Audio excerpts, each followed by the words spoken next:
Patriot എന്ന് പറയുന്ന സിനിമയിൽ നയൻതാര അഭിനയിക്കുന്നുണ്ടെന്നുള്ള വിവരം നമുക്കറിയാം. ഇനി അത് മമ്മൂക്കയുടെ നായികയായിട്ടാണോ മോഹൻലാൽ നായികയായിട്ടാണോ ഒന്നും വലിയ പിടുത്തമൊന്നുമില്ല, എന്നാൽ അവരുണ്ടാ. പക്ഷേ അടൂർ ഗോപാലകൃഷ്ണന്റെ സിനിമയെക്കുറിച്ച് ഞാനൊരു വീഡിയോ ചെയ്തായിരുന്നു. 4ാം തവണയും അടൂർ ഗോപാലകൃഷ്ണനും മമ്മൂട്ടിയും കൂടി ഒരുമിക്കുന്നു, അവാർഡുകൾ ഇനി വാങ്ങിച്ചു കൂട്ടാൻ തന്നെയാണ് മമ്മൂട്ടിയുടെ തീരുമാനം എന്നതിനെക്കുറിച്ച് ഞാനൊരു വീഡിയോ ചെയ്തായിരുന്നു. പക്ഷെ സംഗതി അതല്ല. അടൂർ ഗോപാലകൃഷ്ണന്റെ സിനിമയിലും നായികയായിട്ട് അഭിനയിക്കുന്നത് നയൻതാരയാണത്രേ. അങ്ങനത്തെ ഒരു വിവരം കൂടി കിട്ടുന്നുണ്ട്. അതെങ്ങനെ നടക്കുമെന്നൊക്കെയാണ് എൻ്റെ ഒരു വലിയ കൺഫ്യൂഷൻ കേട്ടോ. മനോജ് വിജയരാജ് എന്ന് പറയുന്ന മനുഷ്യൻ നമ്മുടെ കേരള കൗമുദിയിൽ കൊടുത്തുള്ള വാർത്തയാണ്. നായിക നയൻതാര 4ാം തവണ അടൂരും മമ്മൂട്ടിയും എന്ന് പറഞ്ഞിട്ട് ഒരു ഗംഭീര വാർത്തയാണ്. ഒരു പക്ഷെ നിങ്ങൾക്ക് ഞാൻ ചുമ്മാ പറയാമെന്ന് വിചാരിക്കേണ്ട. ഇതാ ഇങ്ങനത്തെ ഒരു വാർത്ത വന്നിട്ടുണ്ട് കേട്ടോ. ഇത് കുറച്ച് ദിവസം മുമ്പാണ് ഈ സംഗതി വന്നു തോന്നുന്നത്. ആരും അത്രയും ചർച്ച ചെയ്യപ്പെട്ട് കണ്ടില്ല. എന്തുകൊണ്ടെന്ന് എനിക്ക് വലിയ മനസ്സിലാവുന്നില്ല. ഒരു പക്ഷേ മമ്മൂട്ടിയുടെ പല ആൾക്കാർക്കും പല രീതിയിലൊക്കെ എതിർപ്പുണ്ടല്ലോ, അതുകൊണ്ടായിരിക്കും. മമ്മൂക്കയും ഇപ്പോൾ നയൻതാരും കൂട്ടിച്ചേർന്നിപ്പോൾ എന്താ നടക്കാൻ പോകുന്നത് എന്നൊക്കെ വിചാരിച്ചുകൊണ്ടായിരിക്കും. പക്ഷേ ഈ രണ്ടുപേരും കൂടി ഒരു നല്ല ഗംഭീര ഒരു നാടൻ സിനിമ നമ്മുടെ മുമ്പിലേക്ക് വന്നിട്ടുണ്ട്. ഏതാണ് സിനിമ?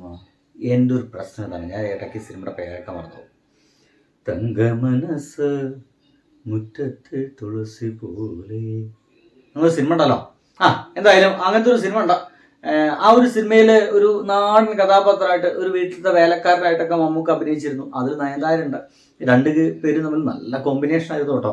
എന്തായാലും ഇവിടെ മനോജ് വിജയരാജ് എഴുതുന്നത് മമ്മൂട്ടി നായകനായി അടൂർ ഗോപാലകൃഷ്ണൻ സംവിധാനം ചെയ്യുന്ന ചിത്രത്തിൽ നയൻതാരയാണ് നായിക എന്നാണ്. അനന്തരം മതിലുകൾ, വിധേയൻ എന്നീ ചിത്രങ്ങൾക്ക് ശേഷം അടൂരും മമ്മൂട്ടിയും വീണ്ടും ഒരുമിക്കുന്ന ചിത്രത്തിന്റെ ചിത്രീകരണം ഫെബ്രുവരി മാസത്തിൽ ആരംഭിക്കും. മമ്മൂട്ടി കമ്പനി തന്നെയാണ് ഇത് നമ്മളിലേക്ക് എത്തിക്കുന്നത്. ഇന്ദ്രൻസ് ഉണ്ടത്ര, വിജയരാഘവനുണ്ട്, അലിയാർ എന്ന് പറയുന്ന മനുഷ്യരൊക്കെ ഇതിൽ അഭിനയിക്കുന്നുണ്ട്. KV മോഹൻകുമാറിൻ്റെതാണ് കഥ എന്ന് പറയുന്നു. എന്തായാലും ഈ കഥ KV മോഹൻകുമാറിൻ്റെ അല്ല എന്നുള്ളൊരു വിവരം കൂടി നമ്മുടെ മുമ്പിലേക്ക് ഏറ്റവും റീസെൻ്റ് ആയിട്ട് കിട്ടിയിട്ടുണ്ട്. ഈ വിധേയ എന്ന് പറയുന്ന സിനിമ എന്താ പറയുക, സംസ്ഥാന അവാർഡ് വാങ്ങിച്ച സിനിമയാണ്. മെഗാസ്റ്റാർ മമ്മൂട്ടിയും തെന്നിന്ത്യയുടെ ലേഡി സൂപ്പർ സ്റ്റാർ നയൻതാരയും വീണ്ടും ഒന്നിക്കുന്നതിന്റെ ആവശ്യത്തിലാണ് ആരാധക ലോകം എന്നൊക്കെ ഇതിൽ എഴുതി വെച്ചിട്ടുണ്ട്. തസ്കരൻ, രാപ്പകൽ, കുറച്ചു നേരത്തെ ഞാൻ പറയാൻ ഉദ്ദേശിച്ച സിനിമ അതായിരുന്നു, രാപ്പകൽ. അതിൽ തന്നെയാണോ തങ്കമനസ് എന്ന് പറയുന്ന പാട്ടുള്ളത്? അതെ. തങ്കമനസ് അമ്മ മനസ്സ് മുറ്റത്തെ തുളസി പോലെ, അങ്ങനെ ഗംഭീര പാട്ടുണ്ട് കേട്ടോ. ചുമ്മാ പാടാൻ ശ്രമിക്കാം. എന്നാൽ സുഹൃത്തുക്കളെ, എന്തായാലും ആ ഒരു സിനിമ കൂടി നമ്മുടെ മുമ്പിലേക്ക് എത്തുന്നു. പുതിയ നിയമ എന്നീ ചിത്രങ്ങളിൽ മമ്മൂട്ടിയും നയൻതാരും ഒരുമിച്ച് അഭിനയിച്ചിട്ടുണ്ട്. എന്തൊക്കെയായാലും പിന്നീട് രഞ്ജിത്ത് സംവിധാനം ചെയ്യുന്ന ചിത്രമാണ് ഇനിയിപ്പോൾ നമ്മുടെ മുമ്പിലേക്ക് എത്താൻ പോകുന്നത്. രഞ്ജിത്ത് മമ്മൂക്കയോടൊപ്പം ചേരാൻ പോകുന്നു. മമ്മൂക്കയോടൊപ്പം ചേർന്നിട്ട് ലാസ്റ്റ് ഇറക്കിയ ഒരു സിനിമയാണ് രഞ്ജിത്തും മമ്മൂട്ടിയുടെ ഒരു ബോറൻ സിനിമ എന്ന് ഞാൻ പറയും. ഇതിപ്പോൾ എന്താണെന്ന് വലിയ പെടുത്തൊന്നുമില്ല. ആദ്യ പ്രൊജക്ട് പ്രകാശ് വർമ്മയും പുതുമുഖ താരങ്ങൾ പ്രധാന കഥാപാത്രങ്ങൾ അവതരിപ്പിക്കുന്ന ചിത്രം കൊച്ചിയിൽ പുരോഗമിക്കുമെന്നാണ് കിട്ടുന്നത്. രഞ്ജിത്ത് രചനയും സംവിധാനം നിർവഹിച്ച ബ്ലാക്ക് എന്ന ചിത്രത്തിലെ കാരിക്കാടൻ ഷൺമുഖനായി മമ്മൂട്ടി വീണ്ടും പുറത്തു വരികയാണ്. അതേ കഥാപാത്രം തന്നെ വീണ്ടും വരുന്നേ. എന്തപ്പാ ഉദ്ദേശം?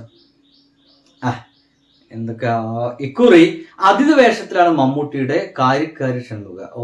സന്തോഷമായി. അപ്പൊ അതിൽ വേറെ ആരൊക്കെയാണ് അഭിനയിക്കുന്നത്? മമ്മൂട്ടി ഒരു കാമിയോ വേഷം ചെയ്യുന്നു എന്നർത്ഥം.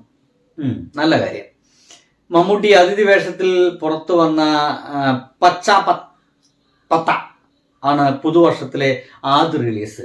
മമ്മൂട്ടി മോഹൻലാൽ ഈ അടുത്ത കാലത്ത് കുറെ കാമിയോ വേഷങ്ങൾ ചെയ്യാൻ പോകുന്നുണ്ട്. മോഹൻലാൽ ഫുള്ള് കാമിയോ ആവുന്ന ഒരു വിവരം കൂടി കിട്ടുന്നുണ്ട്. ഇനിയിപ്പോൾ നമ്മുടെ തലൈവരുടെ സിനിമ ഇറങ്ങാൻ പോകുന്നുണ്ട്, അതിനും കാമിയോ ആണ്. ഇപ്പൊ മമ്മൂട്ടിയും കുറെ കാമിയോ വേഷങ്ങൾ ചെയ്യുന്നു. ഇതൊരു നല്ല പോസിറ്റീവായിട്ട് അതിനെ എടുക്കേണ്ടത് കേട്ടോ. കാരണം ഇവര് നായകന്മാരാവുന്ന സിനിമയിലെ ഞങ്ങൾ അഭിനയിക്കൂ എന്ന് പറയുന്ന ഒരു മാതിരി തീരുമാനം എടുത്ത് പോവല്ലോ. ഞങ്ങൾ നായകന്മാരല്ലാത്ത സിനിമകളിലും ആര് നായകന്മാരായാലും ഒരു കുഞ്ഞു വേഷം, നന്നായിട്ട് അഭിനയ സാധ്യതയുള്ള ഒരു കുഞ്ഞു വേഷം ഉണ്ടെങ്കിൽ അതടക്കം ചെയ്യാൻ തയ്യാറാണെന്ന് പറയുന്നതന്നെ ഒരു നല്ല പോസിറ്റീവായിട്ടുള്ള കാര്യമല്ലേ. നമ്മുടെ ഇന്ത്യയിൽ തന്നെയുള്ള മറ്റു പല സംസ്ഥാനങ്ങളിലെയും വലിയ വലിയ മോഹൻലാലിനെ പോലെ അവിടെയുള്ള മമ്മൂട്ടിയെ പോലെ അവിടെയുള്ള അഭിനേതാക്കൾ ചെയ്യാത്തൊരു കാര്യമാണെന്ന്. അവന്മാർ ചെയ്യൂല. ഒരു കാമിയോ വേഷമുണ്ട്, എന്താ പറയുക, എൻ്റെ സിനിമയിലും ചെയ്യുമെന്ന് വെച്ച് കഴിഞ്ഞാൽ ചിലപ്പോൾ ചെയ്യൂല. അമീർ ഖാൻ വിളിക്കുന്ന ഷാറുഖ് ഖാൻ എൻ്റെ സിനിമയിൽ ഒരു കാമിയോ വേഷം ഉണ്ട്, നീ ഒരു കാമിയോ വേഷം ചെയ്യോ? വിളിക്കുക തന്നെ ഉണ്ടാവില്ല. എന്നിട്ടല്ല ഇപ്പോൾ അഭിനയിക്കാൻ പോകുന്നത്. കാരണം അങ്ങനെ വിളിക്കാൻ പറ്റാവുന്ന ഒരു നല്ല സൗഹൃദം അവർ തമ്മിൽ ഇല്ല എന്നുള്ളതാണ്. പക്ഷെ മലയാള സിനിമ അതല്ല, അപാര സൗഹൃദമാണ്. പരസ്പരം എല്ലാവരും ഏട്ടനായിട്ടും എന്താ പറയുക അനിയനായിട്ടും കുടുംബത്തിലൊരു വ്യക്തിയായിട്ടൊക്കെയാണ് അങ്ങോട്ടും ഇങ്ങോട്ടൊക്കെ കാണുന്നത്. അതുകൊണ്ട് തന്നെ അവർക്ക് അങ്ങനെ ക്ഷണിക്കുന്നതുകൊണ്ട് അവർക്ക് വലിയ പ്രശ്നങ്ങളൊന്നുമില്ല. പക്ഷെ അത്ര നാട്ടിൽ അതൊന്നല്ല നടക്കുന്നത്. എന്തായാലും ഇപ്പോൾ ജനുവരി 22-നാണ് പച്ച പത്ത എന്ന് പറയുന്ന ഒരു സിനിമ ഇറങ്ങാൻ പോകുന്നത്. എന്താണ് കേട്ടോ, അടൂർ ചിത്രത്തിന് ശേഷം ധരാഷ് നായകനാവുന്ന തമിഴ് ചിത്രത്തിൽ മമ്മൂട്ടി അഭിനയിക്കും. കൊള്ളാലോ ചെങ്ങാതി, എന്താ ഏർപ്പാട്. മമ്മൂട്ടിയും ധനുഷ് ഒരുമിക്കുന്ന ചിത്രം ശിവകാർത്തികേയന്റെ ബ്ലോക്ക് ബസ്റ്റർ ചിത്രം. അമരൻ ഒരുക്കിയ കുമാർ പെരിയസ്വാമി സംവിധാനം ചെയ്യുന്ന സായി പല്ലവിയാണ് നായിക. അടിപൊളി.